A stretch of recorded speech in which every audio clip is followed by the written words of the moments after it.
Olá, hoje nós vamos ver como fazer a conversão do modelo entidade-relacionamento para um modelo relacional no banco de dados, ou seja, como a gente vai criar as tabelas partindo do diagrama de entidade-relacionamento. Nosso roteiro. Uma pequena introdução, depois nós vamos ver os principais tópicos da conversão, que seriam as entidades, atributos, os relacionamentos, os tipos de relacionamentos, um para um para N e M para N, e também algumas considerações, porque nem tudo a gente vai conseguir converter diretamente. Bom, o primeiro a gente tem que lembrar que o modelo relacional é baseado em tabelas, atributos e relacionamentos. Tanto o modelo ER quanto o modelo OO, de classe e objetos, são semanticamente muito mais ricos do que isso. Só que a gente consegue converter esses modelos para o modelo relacional, para o modelo num banco de dados relacional, de certa forma, facilmente, porque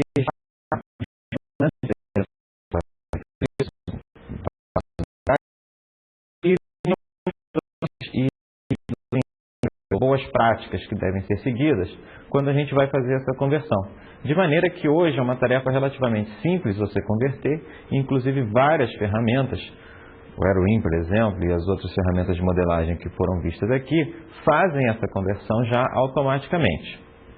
Mas é bom a gente entender como isso é feito para a gente poder alterar, porque nem sempre a melhor escolha é feita pela ferramenta. Muitas vezes a gente é que tem que tomar a escolha, tem que fazer essa escolha para gerar um modelo que seja mais adequado à nossa aplicação. Então nós vamos dar uma olhada quais são os principais padrões para fazer essa conversão, no caso do modelo entidade-relacionamento. Todas as construções do modelo ER têm que ser mapeadas de alguma forma para o banco de dados. No caso das principais construções do modelo ER, que vão ser as entidades e os relacionamentos, nós vamos mapear isso para tabelas. Os atributos do modelo ER também vão ser mapeados para atributos do modelo relacional.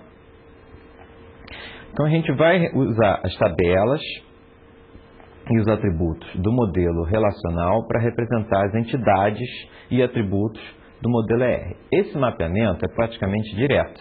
Ao menos numa primeira etapa, a gente vai transformar cada entidade que houver no modelo ER numa tabela do modelo relacional.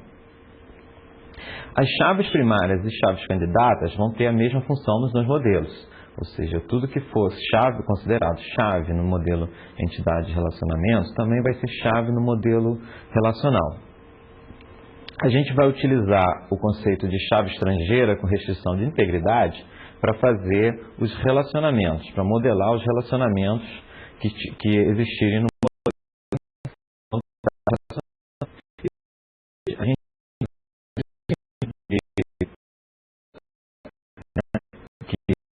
ser criadas no banco de dados relacional para representar as cardinalidades e outras coisas que a gente não consiga representar diretamente no modelo relacional.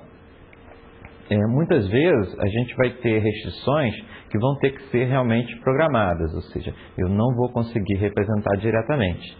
E aí eu vou ter que utilizar procedimentos do banco de dados, ou triggers, ou alguma outra facilidade que o banco ofereça para a gente. Vamos dar uma olhada nisso então.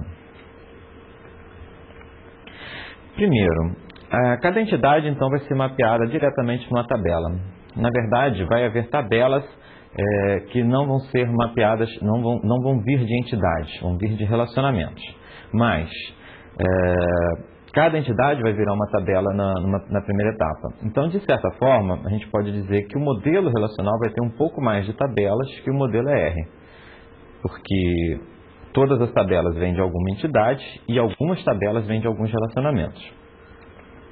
A gente vai escolher os atributos identificadores para a chave primária e, possivelmente, a chave primária pode conter mais de um atributo. Isso é uma prática que era muito comum antigamente, mas que os novos padrões de modelagem já sugerem que você não utilize atributos muito grandes como chave. Os outros atributos vão virar atributos comuns, ou seja, todo o restante dos atributos que houver na entidade vão virar atributos também na tabela. E, finalmente, no modelo ER, muitas vezes a gente deixa para depois especificar o tipo dos atributos. Essa etapa de conversão não é mais possível ficar com essa informação faltando. Eu vou ter que descobrir, então, o tipo de todos os atributos que estejam faltando para, finalmente, detalhar o meu modelo. Então, vamos fazer um mapeamento dessa entidade aluno, onde a chave primária seria o CPF, e ela possui esses atributos aí. Nome aluno, endereço aluno, nome pai, nome mãe, escola origem, endereço escola origem.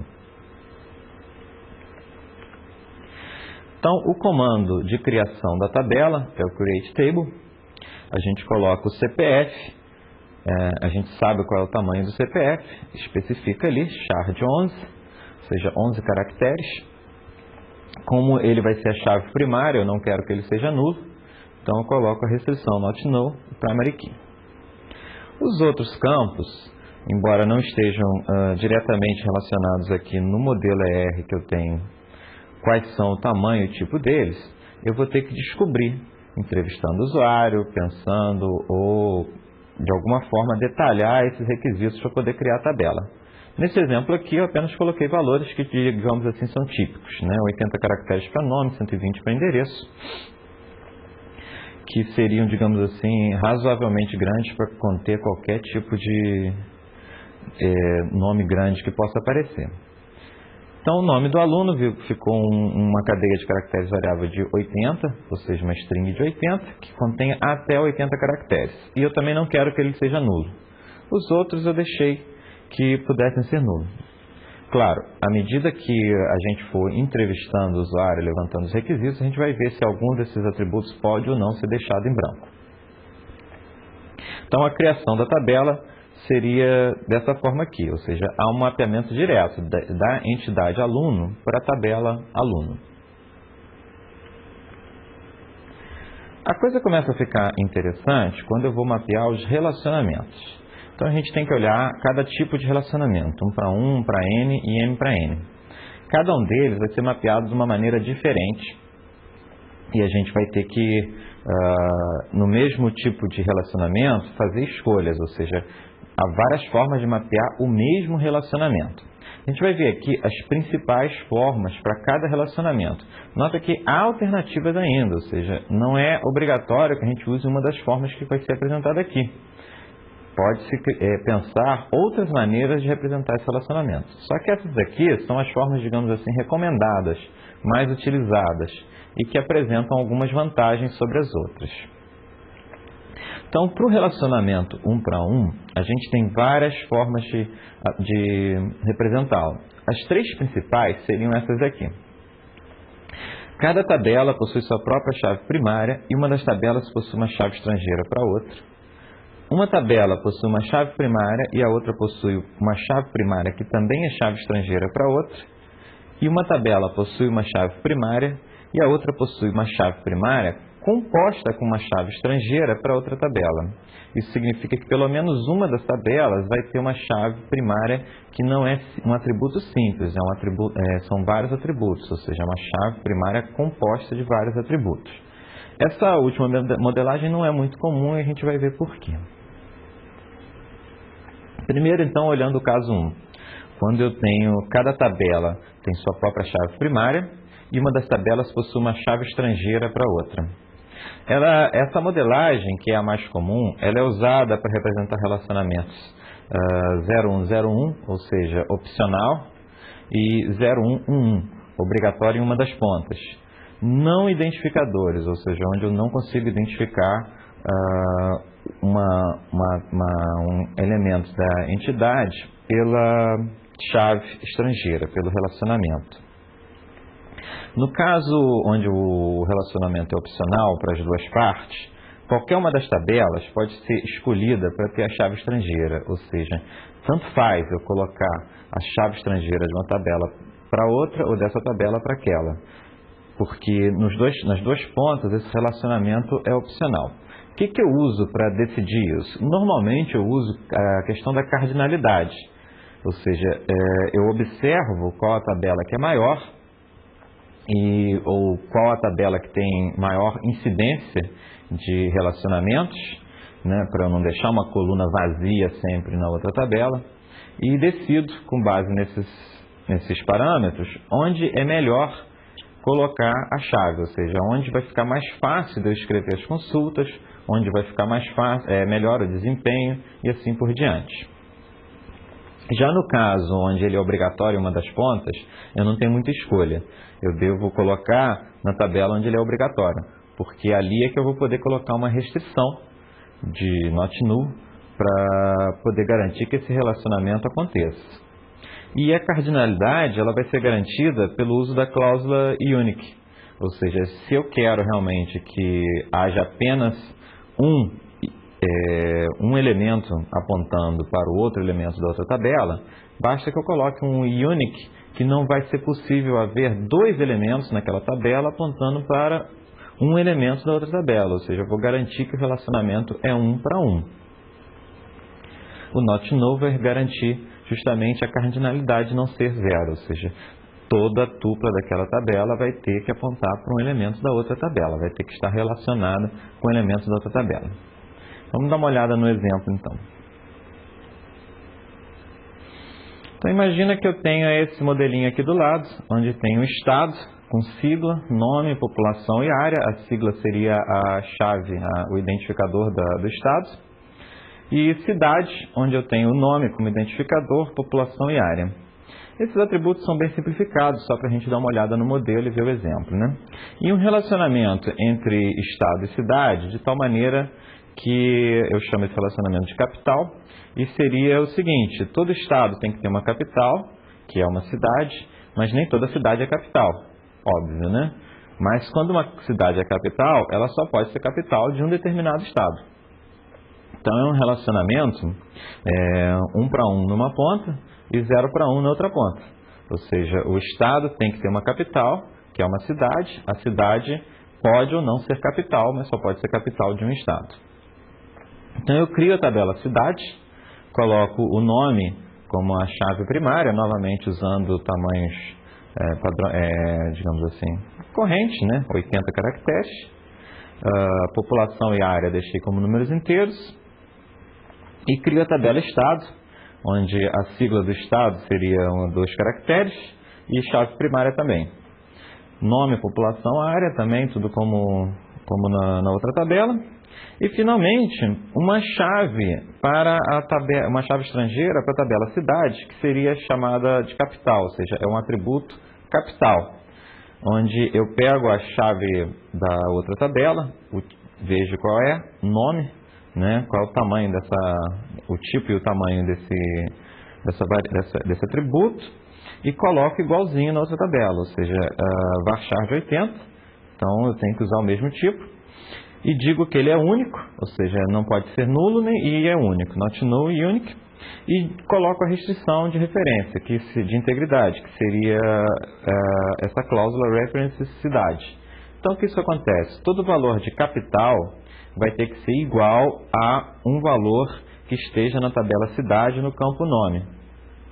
Por exemplo, se tem Rio de Janeiro como capital de um estado, vai ter que ter uma cidade com o mesmo nome, Rio de Janeiro.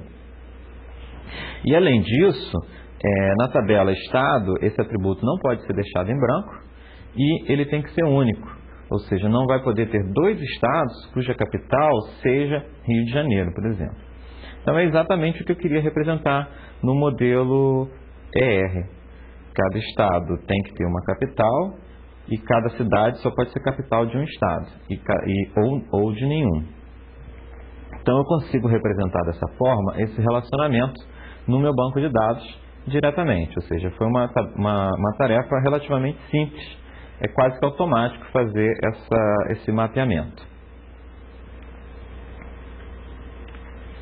Bom, o segundo caso seria o relacionamento 1 para 1, onde eu tenho uma tabela que possui uma chave primária e a outra possui uma chave primária que também é chave estrangeira para outra tabela. Ele é usado para representar relacionamentos 0, 1, 1, 1, ou seja, onde ele é obrigatório em uma das pontas e opcional na outra. Essa chave estrangeira deve ficar na tabela que é identificada pelo relacionamento. essa modelagem é usada para relacionamentos identificadores. Por exemplo, imagina que eu tenho reboques e carros.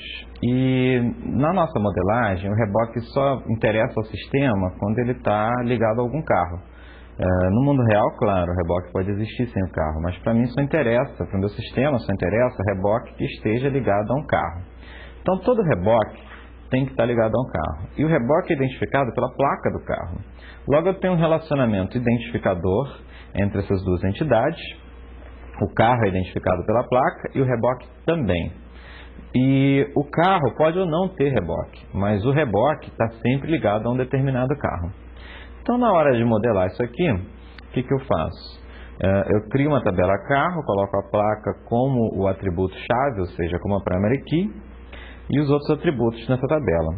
E quando eu crio a tabela reboque, eu crio também um atributo placa, que também vai ter que ser do mesmo tipo que o atributo que está na tabela carro, que vai ser a primary key, e além disso eu coloco, depois da primary key, um references carro, ou seja, eu crio uma restrição de integridade, onde a placa na tabela reboque, ela vai ter que ser igual a uma placa na tabela carro. Como ela é chave primária, ela também vai ter que ser única. Ou seja, eu vou ter realmente, no máximo, um reboque apontando para cada carro, para um carro. E eu vou ter sempre que ter um carro na outra ponta, ou seja, não pode haver um reboque que tenha uma placa de algum carro que não está cadastrado no sistema. Além disso, eu tenho lá os outros atributos, que seria modelo, peso e tonelagem, novamente, usando tipos que não estão na figurinha, mas que em algum momento eu teria que descobrir quais são. Então essa seria a segunda forma de modelar esse relacionamento. Seria colocar o atributo, a placa, que é o mesmo que tem no reboque e no carro, como chave estrangeira na tabela reboque e chave primária ao mesmo tempo. A maioria dos bancos de dados já aceita esse tipo de restrição em cima do atributo. Nos bancos de dados mais antigos não era possível ser chave estrangeira e primária ao mesmo tempo. Agora não. Você já consegue fazer, na maioria dos bancos de dados modernos, com que o atributo seja chave estrangeira e chave primária ao mesmo tempo nessas tabelas. Vamos olhar então o terceiro e último caso, que seria usar uma chave composta, ou seja, uma das tabelas possui uma chave primária, que pode ser composta ou não, de vários atributos, né? E a outra possui uma chave primária que vai ser composta com a chave primária da outra tabela, vai ser uma chave estrangeira nessa tabela, e mais os atributos que ela usa na chave. Esse tipo de representação é usada para relacionamentos 0 para 1, 1, 1, ou seja, o mesmo caso anterior, que são identificadores, e a chave composta vai ficar então na tabela que é identificada pelo relacionamento, ou seja, na ponta obrigatória, na tabela que tem que ter o relacionamento. Agora, esse tipo de construção, ela é pouco usada, pois dependendo da forma como é feita, ela pode violar a segunda forma normal. Só para lembrar, na segunda forma normal eu não poderia ter nenhum atributo que dependesse de parte da chave. Todos os atributos da tabela deveriam depender da chave inteira, né? E muitas vezes isso não vai ser verdade. Então, normalmente não se usa muito esse tipo de modelagem. No nosso exemplo aqui, a gente pode ver que vai violar realmente, né? Eu tenho uma tabela carro, onde eu tenho a placa, exatamente como no modelo anterior, e eu tenho a tabela reboque, onde eu coloco placa, referenciando carro também, né? E eu tenho o modelo, que vai ser parte da chave do reboque também. Nota que, como eu coloquei um unique na placa, a placa em si já é uma chave primária dessa tabela. Então, embora o modelo esteja fazendo parte da chave, né, eu coloquei lá primary key, placa, modelo, na verdade basta a placa para identificar o reboque, que é realmente o que acontecia na modelagem anterior. Então, nesse exemplo aqui, eu tenho um excesso de atributos na chave primária, né? Ou seja, o modelo não precisava estar ali. E aí com isso eu vou ter problemas de desempenho ou aqueles outros problemas que estar fora da forma normal vai me trazer, como redundância de atualização e por aí vai, né? Então essa não é uma modelagem muito utilizada. Vamos olhar então agora os relacionamentos 1 para n. Nos relacionamentos 1 para n, eu tenho basicamente duas formas principais de representar. Claro, há outras formas de representar, mas as usuais são essas duas. Cada tabela possui sua própria chave primária e a tabela da parte n do relacionamento vai ter uma chave estrangeira para outra tabela, para a ponta 1. Da outra maneira seria a tabela da parte 1 do relacionamento possui uma chave primária e a tabela da parte n possui uma chave primária composta com uma chave estrangeira para outra tabela. Aí nesse caso eu teria que pelo menos uma das tabelas seria como chave primária uma chave composta, ou seja, vários atributos. Claro, as duas podem ter chaves compostas, mas a ponta n certamente teria que ter chave composta nesse segundo caso. Vamos olhar então como é que fica o primeiro caso. Essa é a modelagem, a escolha mais utilizada hoje em dia. Cada tabela possui sua própria chave primária, que pode ser composta ou não, e a tabela da parte n do relacionamento possui uma chave estrangeira para outra. Essa modelagem vai ser usada para representar relacionamentos 0, 1, 0n, ou seja, opcional, e 0, 1, 1n, ou seja, onde uma das pontas é obrigatória. Não identificadores. Se eu acrescentar uma restrição de integridade entre a chave primária da tabela da parte 1 do relacionamento e a tabela n, eu posso modelar relacionamentos também obrigatórios, onde a ponta 1 é obrigatória e não a ponta n. Nota que na primeira item aqui eu disse 0, 1, 0n, 0, 1, 1n, ou seja, a ponta 1 não é obrigatória em nenhum dos casos. Agora, se eu quiser modelar a ponta 1 obrigatória, eu consigo fazer isso usando uma restrição de integridade entre a chave primária da tabela da parte 1 do relacionamento e a tabela n. Só que nesse caso, então, na parte n eu teria que ter o 0, ou seja, teria que ser opcional. Nota que nem todos os bancos de dados vão permitir isso, ou seja, alguns bancos de dados vão permitir e outros não vão permitir. Essa modelagem tem a vantagem de representar exatamente esses três casos aí, que é possível representar esses três casos, que são os casos principais de relacionamento 1 para n. Vamos ver o exemplo disso então. Imagina que eu tenho, voltando àquele banquinho de dados sobre estado, estados e cidades teriam um relacionamento entre eles que contém, ou seja, um estado contém várias cidades. Na minha modelagem, o estado ele pode ou não conter alguma cidade, mas a cidade sempre está contida em um estado. Isso, na verdade, todo estado vai ter pelo menos uma cidade, mas a gente normalmente modela dessa forma para poder inserir os dados no banco de dados. Ou seja, na verdade eu não vou ter estado sem nenhuma cidade, mas toda cidade tem que estar, na hora que for cadastrada, em algum estado. Isso é que é a informação relevante. Então eu tenho uma tabela estado, onde a sigla vai ser a chave primária, e quando eu crio a tabela cidade, eu tenho a chave primária da cidade, no caso aqui eu usei nome, eu poderia usar algum código, alguma coisa desse tipo, mas eu utilizei o próprio nome, e coloquei um atributo, sigla estado, referenciando a tabela estado. Novamente tem que ser do mesmo tipo, ou seja, char de dois caracteres, e o not null, dizendo que esse atributo não pode ser deixado em branco. Isso vai garantir que toda cidade tenha o seu estado, ou seja, isso que garante o 1, ou seja, a cardinalidade mínima sendo 1. Se eu quisesse uma cardinalidade mínima de 0, bastaria tirar o not null. Nota que essa modelagem é bastante parecida com a primeira modelagem de 1 para 1. A diferença é que aqui eu não coloquei um unique depois da sigla estado. Repara que se eu coloco essa restrição unique, eu não posso ter o n. Vai ser 1 para 1 ou 0 para 1, tendo o not null, não tendo o not null. Então, o not null representa se eu vou poder ter o 0. E o unique representa, nesse caso, se eu vou poder ter o n ou não. Então, isso facilita, essa modelagem é legal porque ela facilita a padronização. Tanto o relacionamento 1 para 1 quanto 1 para n são modelados da mesma forma. E para diferenciar um do outro, a única coisa que vai ter vai ser o unique. Se tiver o unique, é 1 para 1. Se não tiver o unique, é 1 para n. Então, nesse exemplo aqui, ficou modelado dessa forma. O estado pode ou não ter cidade, e a cidade tem que estar em algum estado. No segundo caso, eu utilizaria a chave composta, ou seja, a tabela da parte 1 do relacionamento tem uma chave primária, e a tabela da parte N possui uma chave primária composta com uma chave estrangeira para outra tabela. Ela é usada para representar relacionamentos 0, 1, N, identificadores.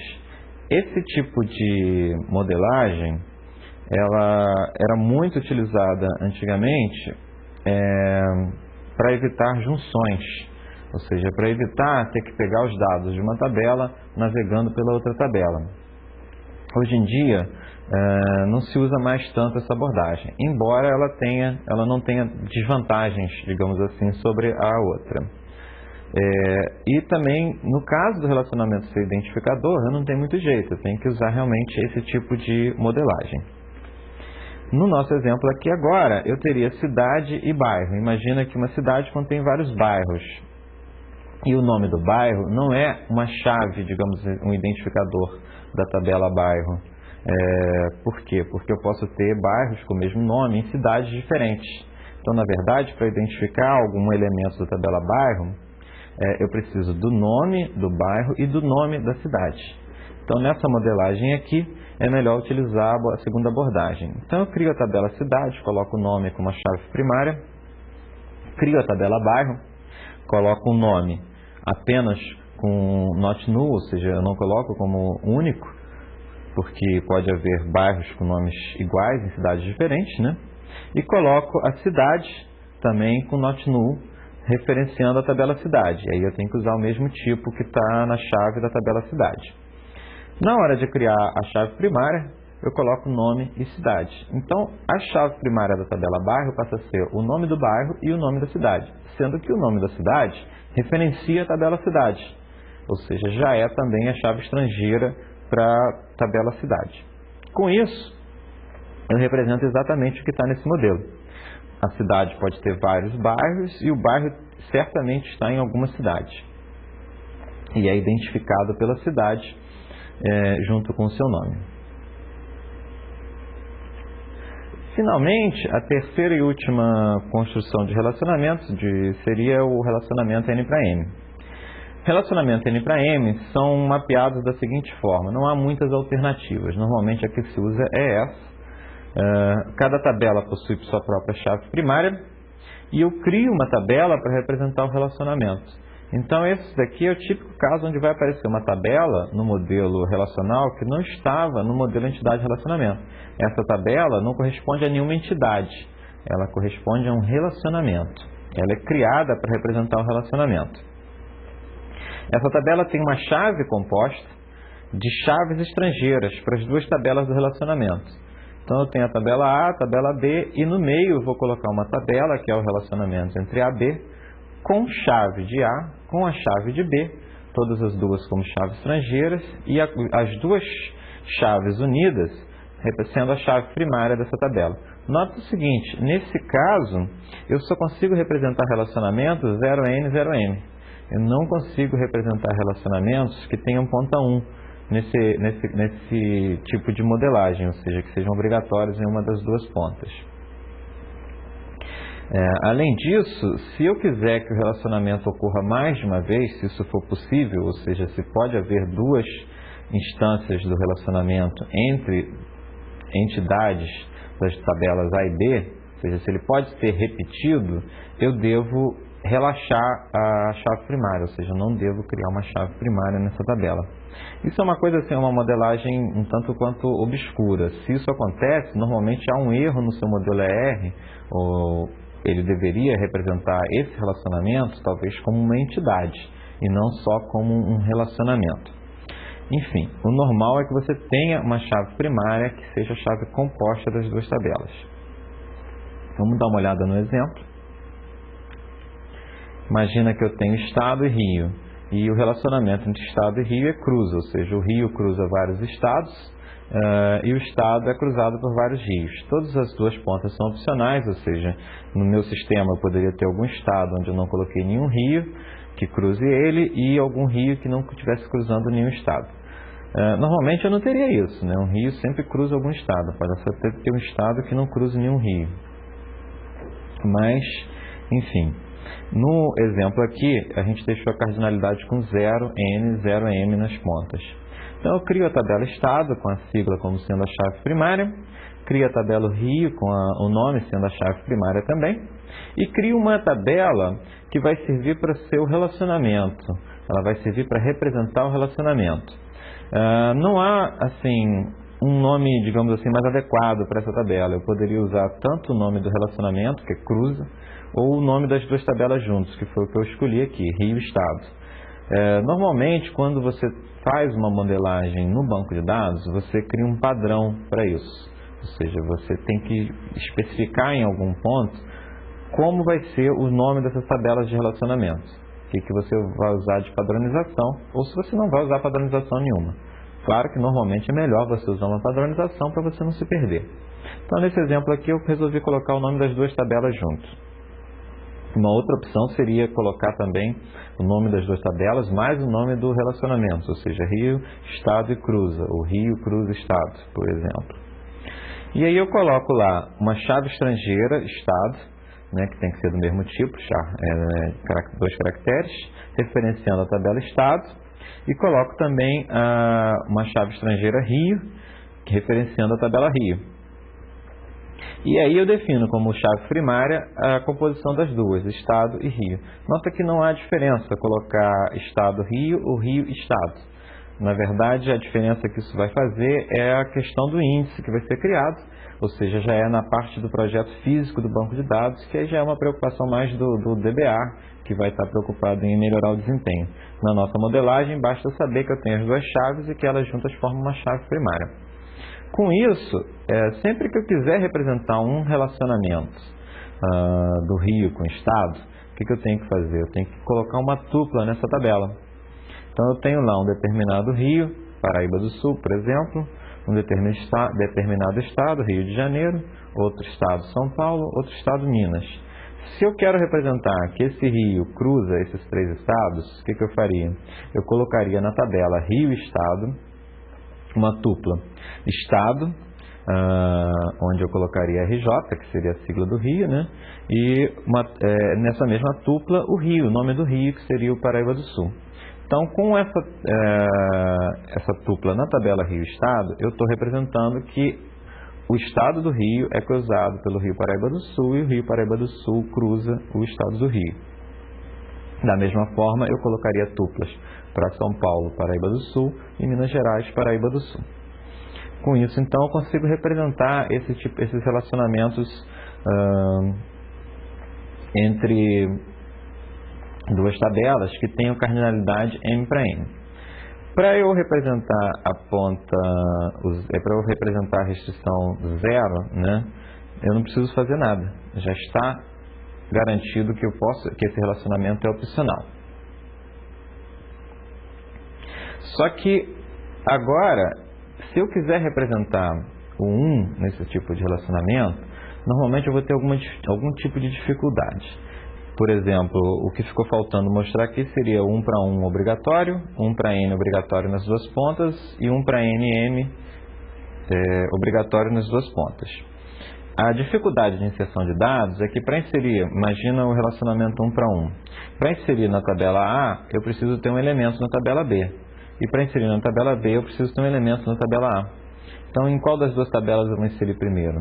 Eu teria que, na verdade, relaxar a restrição de integridade, inserir e depois ligar a restrição de integridade. Isso não é uma prática muito comum, muito recomendável de se fazer no banco de dados. Então, normalmente eu não tenho esse tipo de relacionamento.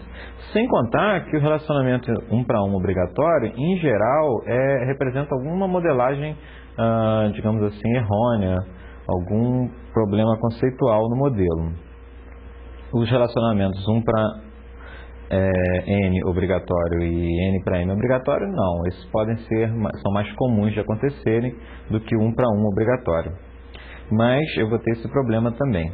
Então, normalmente o que se faz é que a gente utiliza, ao invés de utilizar as próprias nas próprias tabelas as restrições de integridade referencial utilizando o unique ou not null, a gente faz alguns procedimentos que verificam essas cardinalidades. Principalmente quando eu tenho uma cardinalidade específica, por exemplo, 0 para 3. Ou seja, eu tenho numa ponta 0,1 e na outra ponta 0,3. Ou seja, eu posso ter no máximo 3 elementos ligados a outra entidade. Eu não tenho como fazer isso no modelo relacional, utilizando apenas o not null e unique e as chaves estrangeiras. O que eu faço então? Eu tenho que criar um procedimento, ou um trigger, se o banco tiver, que permita fazer essa verificação. E aí sim o banco vai garantir que tenha no máximo 3, no mínimo 0, né, automaticamente para mim. Então vai haver várias restrições que vão ser implementadas dessa forma, ou que são melhor implementadas dessa forma, porque facilitam a inserção de dados e assim por diante. Então esse foi, digamos assim, as regras gerais de como a gente faz o mapeamento do modelo entidade-relacionamento para o modelo relacional de um banco de dados. Na próxima aula a gente vê como faz a modelagem, a conversão da modelagem orientada a objetos para o modelo relacional. É isso.